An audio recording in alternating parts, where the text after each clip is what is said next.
Bismillahirrahmanirrahim. Assalamu alaikum dear students. How are you? I hope you'd be fine. New syllabus Oxford Primary Mathematics book 6 और आज हम start कर रहे हैं page number 20। तो last video के अंदर हमने एंगल्स की कुछ प्रॉपर्टीज़ डिस्कस की थी, ट्राइंगल्स की प्रॉपर्टीज़ डिस्कस की थी। आज हम स्क्वायर, रेक्टेंगल और दूसरे जितने भी क्वाड्रिलेटरल्स हैं, 4 साइडेड फिगर्स, उनकी प्रॉपर्टीज़ को रिवाइज करेंगे। उसके बाद उसके क्वेश्चंस को सॉल्व करेंगे। तो बच्चों सबसे पहले तो आपको ये पता होना चाहिए कि स्क्वायर के अंदर ऑल 4 साइड्स आर इक्वल, ठीक है। उसकी वजह से क्या होता है कि यहाँ पर हमारे पास ऑल 4 एंगल्स इक्वल भी होते हैं और स्क्वायर और रेक्टेंगल के अंदर दोनों में ऑल 4 एंगल्स हमेशा 90 डिग्रीज़ के होते हैं। तो अगर आपके पास बीच में यहाँ से कोई एक डायगोनल लाइन बनेगी, ठीक है, डायगोनल लाइन का मतलब होता है कि एक ऐसी लाइन जो ऑपोजिट डायरेक्शन के अंदर बनेगी, ठीक है। ये लाइन अगर इस तरह से यहाँ पर आप ड्रॉ करोगे तो इससे क्या होगा कि आपके पास यहाँ पर दोनों एंगल्स, क्योंकि बराबर बराबर है ना, तो ये दोनों एंगल्स आपके पास 45 डिग्रीज़ के होंगे, ठीक है। लेकिन रेक्टेंगल में ऐसा नहीं होता। रेक्टेंगल के अंदर जब आप यहाँ पर डायगोनल लाइन बनाओगे तो क्योंकि इसके अंदर सिर्फ ऑपोजिट साइड्स बराबर होते हैं ना, तो इसलिए हमारे पास यहाँ पर जो डायगोनल लाइन की वजह से एंगल्स बनते हैं उसके अंदर क्या होता है कि एक एंगल थोड़ा सा छोटा होता है, दूसरा एंगल थोड़ा सा बड़ा होता है। लेकिन इसके अंदर जो ऑल्टरनेट एंगल्स होते हैं, यानी यहाँ पर जो एंगल आपका फॉर्म हुआ है और दूसरी साइड पर, नीचे की साइड पर जो एंगल फॉर्म हुआ है, ये दोनों बराबर होते हैं। लाइक अगर ये हमारे पास फॉर एग्जाम्पल ये हमारे पास 30 डिग्री का एंगल है तो ये भी 30 डिग्री का एंगल होगा, और दूसरी साइड पर ये अगर 60 डिग्री का एंगल है तो ये भी 60 डिग्री का एंगल होगा, ठीक है। लेकिन इन दोनों का सम 90 डिग्री होगा और इन दोनों का सम भी 90 डिग्री होगा, और ये दोनों एंगल्स बराबर होंगे और ये दोनों एंगल्स बराबर होंगे, ठीक है। तो ये आपने अच्छी तरह से इस प्रॉपर्टी को याद रखना है। और सेम यही काम इस वाली डायगोनल के अंदर भी होता है कि ये एक एंगल आपके पास यहाँ पर जो फॉर्म होगा तो नीचे वाली साइड पर जो एंगल फॉर्म होगा ये दोनों बराबर होंगे, ये ऑल्टरनेट एंगल्स कहलाते हैं। इसी तरह से यहाँ पर जो नीचे की साइड पर एंगल होगा और यहाँ पर जो ऊपर की साइड पर एंगल होगा वो भी आपस में बराबर होंगे, ठीक है। तो अब यहाँ पर बच्चों आपने याद रखना है कि एजेस के ऊपर जो एंगल्स फॉर्म हो रहे हैं वो सबके सब 90 डिग्रीज़ के होते हैं। इसी तरह से रेक्टेंगल के अंदर भी एजेस पर जो एंगल्स होते हैं वो 90 डिग्रीज़ के होते हैं। लेकिन स्क्वायर और रेक्टेंगल के अलावा किसी भी क्वाड्रिलेटरल के अंदर ऐसा नहीं होता। बाकी जितने भी क्वाड्रिलेटरल्स हैं लाइक पैरेललोग्राम, तो उसके अंदर सिर्फ ऑपोजिट एंगल्स तो बराबर होते हैं लेकिन कोई भी एंगल 90 डिग्री का नहीं होता। तो यहाँ पर हम कह सकते हैं कि एंगल ए का ऑपोजिट एंगल सी, ये दोनों बराबर हैं। इसी तरह से एंगल डी और एंगल बी ये आपस में बराबर हैं। और इसके अंदर एक प्रॉपर्टी ये होती है बच्चों कि आपके पास ये ऑपोजिट एंगल्स बराबर होने के साथ साथ ये जो एडजेसेंट एंगल्स होते हैं, यानी कि दो पैरेलल लाइंस के बीच में एक साथ जो एंगल्स होते हैं, इन दोनों का सम 180 होता है। तो ये भी एंगल्स क्या कहलाए? सप्लीमेंट्री। जितने एंगल्स का सम 180 होता है, यानी कि स्ट्रेट लाइंस के ऊपर जो एंगल्स होते हैं उनका सम 180 होता है। ट्राइंगल के अंदर इंटीरियर एंगल्स का सम 180 होता है। इसी तरह से पैरेलल लाइंस के बीच में जो दो एंगल्स होते हैं एडजेसेंट एंगल्स, उनका सम 180 होता है। ये तमाम तरह के एंगल सप्लीमेंट्री कहलाते हैं क्योंकि इन सब को आपस में प्लस करने से आंसर हमेशा 180 आता है। तो यहाँ पर हम बी और सी को प्लस करेंगे तब भी आंसर हमारे पास 180 आएगा, ठीक है। ए के साथ आप बी को प्लस करो क्योंकि ये और ये लाइन पैरेलल है, ठीक है। तो पैरेललोग्राम तो बनता ही ऑपोजिट पैरेलल साइड से है। तो ए और बी का सम 180 है। इसी तरह से ए और डी का सम भी 180 है। इन दोनों को प्लस करने से भी आंसर 180 आएगा, इन दोनों को प्लस करने से भी आंसर 180 आएगा। इससे ये बात भी आपकी प्रूफ हो जाती है कि बी और डी बराबर होंगे, ठीक है। क्योंकि अगर मैं यहाँ पर 120 को 30 से प्लस कर रही हूँ, बी मेरे पास ए मेरे पास 120 है, ठीक है, और बी को मैं यहाँ पर नहीं, बी तो मेरे पास 60 होना चाहिए ना, ठीक है। बी मेरे पास 60 है और इन दोनों को प्लस करके आंसर 180 आ रहा है। तो यहाँ पर भी 120 के साथ 60 ही हो सकता है, तभी आंसर 180 आएगा ना, बड़ा तो पॉसिबल ही नहीं है। तो इससे ये बात प्रूफ हुई कि बी और डी आपस में बराबर होंगे, लेकिन इन दोनों को प्लस करके आंसर 180 आएगा। इसी तरह इन दोनों को प्लस करके आंसर भी 180 आएगा।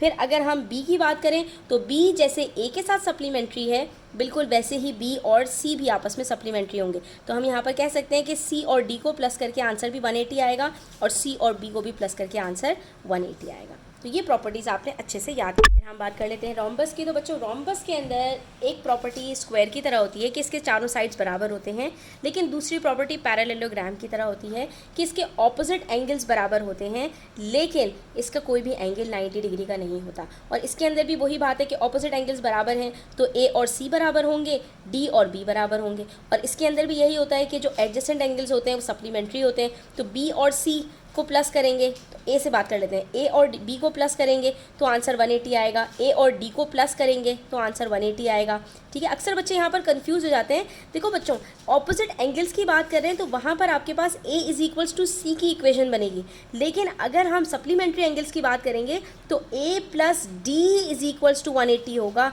यहाँ पर बच्चे ये कंफ्यूज हो जाते हैं कि A is equals to D is equals to plus 180, कुछ आगे पीछे कर देते हैं। तो इन दोनों को प्लस करके आंसर 180 आएगा और इसका डायरेक्ट आंसर C आएगा। यहाँ पर कोई 180 इन्वॉल्व नहीं है, ठीक है। तो इसकी प्रैक्टिस करनी है आपने, और लीनियर इक्वेशंस की जितनी अच्छी प्रैक्टिस होगी तो अलजेब्रा के अंदर और एंगल्स के अंदर उतना ज़्यादा आपको मज़ा आएगा। एंगल सी की बात करें तो एंगल सी और डी आपस में सप्लीमेंट्री, इन दोनों को प्लस करके आंसर 180 आएगा। एंगल सी और बी भी आपस में सप्लीमेंट्री, इन दोनों को प्लस करके भी आंसर 180 आएगा। उसके बाद आ जाती है हमारे पास एक और quadrilateral, that is trapezium. Trapezium के अंदर क्या होता है बच्चों के, ट्रेपीजियम के अंदर हमारे पास जो, अच्छा एक बात बच्चों यहाँ पर मैं आपको बताती चलूँ कि ये जो हमारे पास यहाँ पर जब हम डायगोनल लाइन बनाते हैं ना, तो पैरेललोग्राम के अंदर तो रेक्टेंगल की तरह होता है कि ऑल्टरनेट एंगल्स बराबर होते हैं, लेकिन यहाँ पर जब आप रोम्बस के अंदर, क्योंकि चारों साइड्स बराबर होती हैं, तो जब आप डायगोनल लाइन बनाते हैं तो ये अपने एंगल्स को बाइसेक्ट कर देता है। बाइसेक्ट का मतलब होता है दो एंगल्स को बराबर बराबर इक्वली डिस्ट्रीब्यूट कर देना। तो यहाँ पर आपके पास अगर लेट सपोज पहले ये एंगल आपके पास था 80 डिग्रीज़ का, ठीक है, तो अब ये भी 40 का होगा, ये भी 40 का होगा, ये भी 40 का होगा और ये भी 40 का होगा। ये बड़ी मज़े की एक प्रॉपर्टी है। और यहाँ पर ये वाले जो एंगल्स हैं, इसी तरह से अगर आप ये डायगोनल लाइन बनाते हैं तो ये दोनों एंगल्स भी बराबर होंगे। और तो ये एंगल आपके पास 40 प्लस 40 80 का है, तो ये दोनों एंगल्स मिलकर आपके पास 100 के होंगे, क्योंकि 100 प्लस 80 180 होता है। तो ये दोनों एंगल्स आपके पास 50 50 50 50। तो एक एंगल भी अगर आपको पता होगा तो आप बाकी तमाम एंगल्स ईजिली फाइंड आउट कर सकते हैं। अच्छा, लेकिन ऐसा पैरेललोग्राम में नहीं होता। पैरेललोग्राम के अंदर रेक्टेंगल की तरह ही होता है कि यहाँ पर एक एंगल 40 का होगा तो दूसरा एंगल 45 50 इस तरह से होगा, और फिर ऑल्टरनेट एंगल्स बराबर होंगे। यानी ये 40 है तो इधर ये वाला 40 होगा, ये 50 है तो ये वाला 50 होगा, ठीक है। अच्छा, फिर हम ट्रेपीजियम की बात करें तो ट्रेपीजियम के अंदर बच्चों हमारे पास सिर्फ one set of parallel lines होता है, जैसे ए बी और सी डी ये आपस में पैरेलल हैं, तो इसके अंदर हमारे पास कोई ऑपोजिट एंगल्स बराबर नहीं होते, ना डी और बी बराबर होंगे, ना ए और सी बराबर होंगे, और ना ही हमारे पास 4 सेट्स ऑफ सप्लीमेंट्री एंगल्स होते हैं, सिर्फ 2 सेट्स ऑफ सप्लीमेंट्री एंगल्स होंगे। यानी कि इन दो पैरेलल लाइंस के बीच में ये जो दो एंगल्स हैं, इन दोनों का सम 180 होगा, यानी बी और सी को प्लस करके आंसर आपके पास 180 आएगा। इसी तरह से ये जो दो एंगल्स हैं ए और डी, इन दोनों को प्लस करके आपके पास आंसर 180 आएगा। लेकिन यहाँ पर जो बाकी आपके पास एंगल्स हैं ए और बी को प्लस करके आंसर 180 नहीं आएगा, क्योंकि ये दोनों लाइंस आपके पास पैरेलल नहीं है। ए डी और बी सी क्योंकि पैरेलल नहीं है, इसलिए इन दोनों को प्लस करके आंसर 180 नहीं आएगा। जो दो लाइंस पैरेलल होंगी उनके बीच में जो एंगल्स बनेंगे, ये दो पैरेलल लाइंस है ना, इनके बीच में जो एंगल्स बनेंगे वो आपस में सप्लीमेंट्री होंगे, चाहे इस तरफ हो और चाहे इस तरफ हो। लेकिन यहाँ पर आप देखो तो ये लाइंस क्योंकि आपके पास पैरेलल नहीं है, तो ये दोनों एंगल्स सप्लीमेंट्री नहीं होंगे और ये दोनों एंगल्स भी सप्लीमेंट्री नहीं होंगे। तो चलिए बच्चों कुछ क्वेश्चन सॉल्व करते हैं। पेज नंबर 22 पर आ जाओ। यहाँ पर आपके पास है in the figure given below ABCD is a square and BECF is a rhombus. ठीक है, एक स्क्वायर है और दूसरा एक रोम्बस है, और रोम्बस के अंदर आपको सिर्फ एक एंगल बताया हुआ है। Bala wants to find DCF। DCF कौन सा एंगल है, ये रहा DCF, ये एंगल फाइंड आउट करना है। देखो अब जो प्रॉपर्टीज़ पढ़ी थी ना वो सारी रिकॉल करेंगे तो बड़ा मज़ा आएगा और ये आपका क्वेश्चन बड़ा इजीली सॉल्व हो जाएगा। अभी हमने क्या कहा था कि रोम्बस के अंदर जो ऑपोजिट एंगल्स होते हैं ये बराबर होते हैं। ये 64 है तो ये भी 64 होगा, और जो आपके पास एडजेसेंट एंगल्स होते हैं यानी कि जो दो साथ साथ के एंगल्स होते हैं ये सप्लीमेंट्री होते हैं। तो अगर मुझे ये वाला एंगल फाइंड आउट करना है बच्चों, पूरा का पूरा एंगल, तो ये मेरे पास कितना होगा, 180 में से 64 माइनस कर देंगे तो हमें पता चल जाएगा कि ये वाला पूरा एंगल हमारे पास कितना है। ठीक है, तो 180 में से 64 को माइनस किया, आंसर आता है 116। अब ये देखो ये डायगोनल लाइन है, ठीक है, ऑपोजिट साइड्स के ऊपर आपके पास एक एंगल फॉर्म हो रहा है, तो 116 को हम क्या करेंगे, डिवाइडेड बाय 2 कर देंगे, जिससे हमें पता चलेगा कि ये एंगल भी हमारे पास 58 होगा, ये भी 58 होगा, ये भी 58 होगा और ये भी 58 होगा। ठीक है, ये होता है बाइसेक्शन का मतलब। ठीक है, सप्लीमेंट्री एंगल से हमने ये पहले पॉइंट बी के ऊपर जो एंगल था ये फाइंड आउट किया, यहाँ से हमने ये वाला एंगल फाइंड आउट किया, और क्योंकि ये चारों एंगल्स बराबर हैं तो हमने 116 को डिवाइडेड बाय 2 कर दिया। ठीक है, अच्छा अब ये बात हो गई। उसके बाद हमें पता है कि ये स्क्वायर के अंदर है ये वाला पार्ट। ठीक है, तो यहाँ पर तो हमारे पास 90 डिग्री का एंगल बन रहा है, तो अगर ये 58 है, ये 58 है तो ये कितना होगा, 90 माइनस 58, तो ये हो जाएगा हमारे पास 32। क्या किया हमने सबसे पहले 64 का सप्लीमेंट्री फाइंड आउट किया, 116 आंसर आया। 116 को हमने डिवाइडेड बाय 2 किया, 58 आंसर आया। 58 को हमने 90 से माइनस किया और 32 हमारे पास फाइनल आंसर आ गया। ठीक है, चलिए उसके बाद है हमारे पास question number 1 of this practice questions. देखते हैं इसमें हमसे क्या कह रहे हैं। ABCD इज़ अ स्क्वायर, ये रहा एक square. BECF is a rhombus and BEC is equals to 64। ये वही सेम जो क्वेश्चन है हमने अभी सॉल्व किया है, ये इन्होंने हमें बताया। देखते हैं कि इन्होंने किस तरह सॉल्व किया। इन्होंने कहा BFC, ये रहा BFC is equals to BEC। इन्होंने भी यही बताया हमें कि सबसे पहले ये ऑपोजिट एंगल्स बराबर हैं, हमने भी यही बात की थी। उसके बाद कह रहे हैं since BF is equals to FC, BF और FC आपस में बराबर हैं, BFC is an isosceles triangle. अच्छा, इन्होंने दूसरी तरह सॉल्व किया इसको बच्चों। देखो इन्होंने क्या कहा कि देखो आपने ये जो लाइन स्क्वायर की है, इसकी वजह से ये जो एंगल आपके पास फॉर्म हो रहा है ना BCF, ये एक आइसोसेलेस ट्राइंगल है जिसमें ये वाली साइड और ये वाली साइड आपस में बराबर हैं। देखो इन्होंने लाइंस बनाई हुई हैं, जब ये दो साइड्स बराबर हैं तो ये दो एंगल्स भी बराबर होंगे। ठीक है बच्चों, जब ये दो एंगल्स बराबर होंगे तो ये तीनों एंगल्स प्लस करके आंसर 180 आएगा, क्योंकि ट्राइंगल का सम ऑफ एंगल्स 180 होता है। तो हमने 164 को हमने 180 में से माइनस किया, हमारे पास आंसर आया 116। फिर हमें पता था आइसोसेलेस ट्राइंगल के अंदर बाकी के जो दोनों एंगल्स होते हैं बराबर होते हैं, तो हमने 116 में को डिवाइड कर दिया 2 से, हमारे पास आंसर आ गया 58। इन्होंने भी यही किया है। ठीक है, इन्होंने कहा 180 को पहले 64 से माइनस करो, आपके पास 116 आंसर आएगा, और उसके बाद उसको डिवाइडेड बाय 2 कर दो तो आपके पास 58 आंसर आएगा। इस तरह आपके पास ये दोनों एंगल्स 58 आ गए। हमने रोम्बस के थ्रू सॉल्व किया था, ठीक है, इन्होंने ट्राइंगल के थ्रू सॉल्व कर लिया। उसके बाद कह रहे हैं since ABCD is a square, ये जो आपके पास स्क्वायर है इसके अंदर तमाम एंगल्स 90 डिग्री के होते हैं, तो BCD के ऊपर जो आपके पास एंगल बन रहा होगा BCD, ये पूरा का पूरा एंगल भी आपके पास 90 डिग्री का होगा। इसलिए जो DCF है ये 90 माइनस BCF होगा, दैट इज़ 58 डिग्रीज। ठीक है, और जब हम इसको 58 डिग्रीज के साथ माइनस करेंगे तो हमारे पास आंसर 32 आ जाएगा। That's all. अब आ जाइए पेज नंबर 23 पर। यहाँ पर एक और क्वेश्चन है, इसमें कह रहे हैं the figure ABCD is a trapezium. ये एक ट्रेपीजियम है, दिख भी रहा है, ये दो पैरेलल लाइंस हैं और इसके अंदर ये हमारे पास एक इन्होंने अच्छा डायगोनल लाइन बनाई है, तो ये आइसोसेलेस ट्राइंगल बता दिया। And ACD is an equilateral triangle, बल्कि ये इक्विलेटरल ट्राइंगल है बच्चों, तो बगैर किसी चीज़ के आपने यहाँ पर लिख देना है 60, 60 और 60, ये तीनों एंगल 60, 60 के हो गए।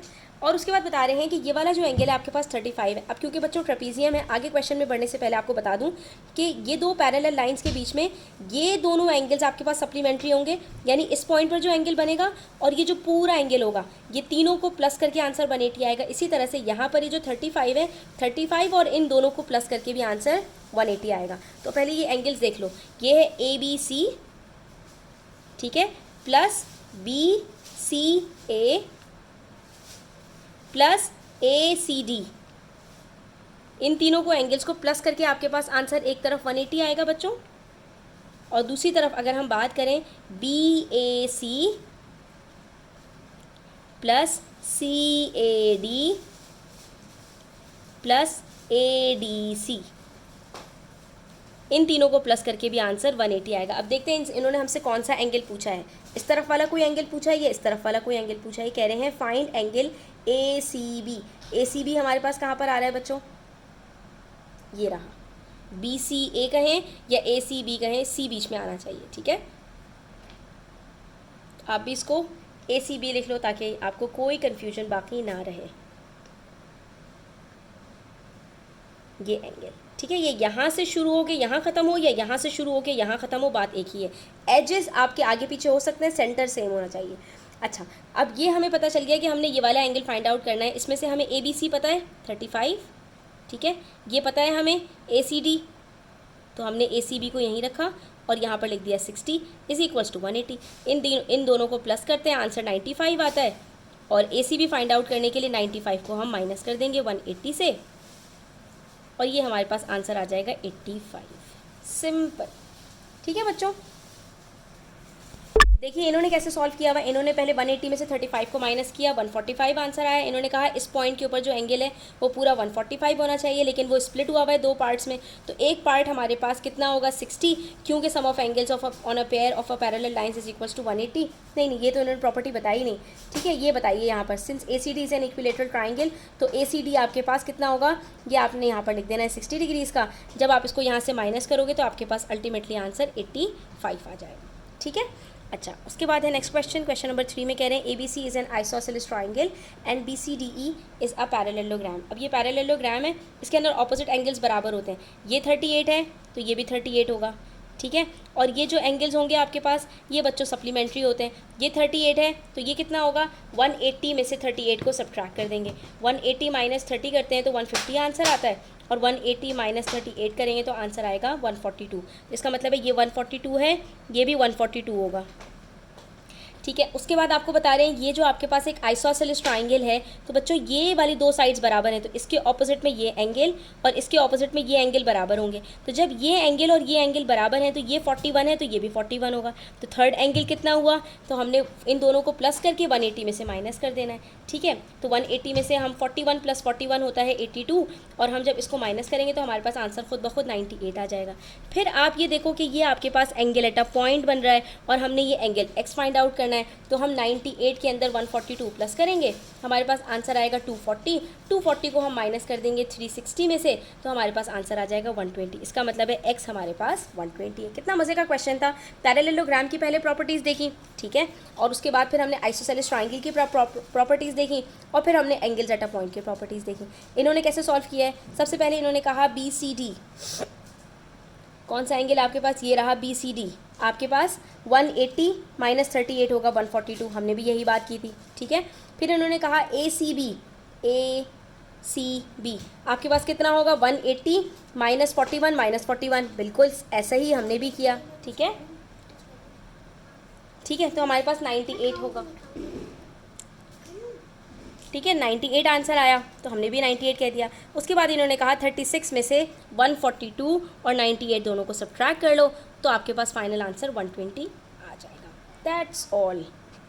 तो बच्चों आज के लिए इतना ही, इंशाल्लाह नेक्स्ट वीडियो के अंदर मजीद क्वेश्चन सॉल्व करते हैं। तब तक अपना ख्याल रखें, चैनल पर नए हैं तो सब्सक्राइब करते जाएं, वीडियो अच्छी लगी हो तो लाइक करें और अपने फ्रेंड्स के साथ ज़रूर शेयर करें। टेक केयर, अल्लाह हाफ़िज़।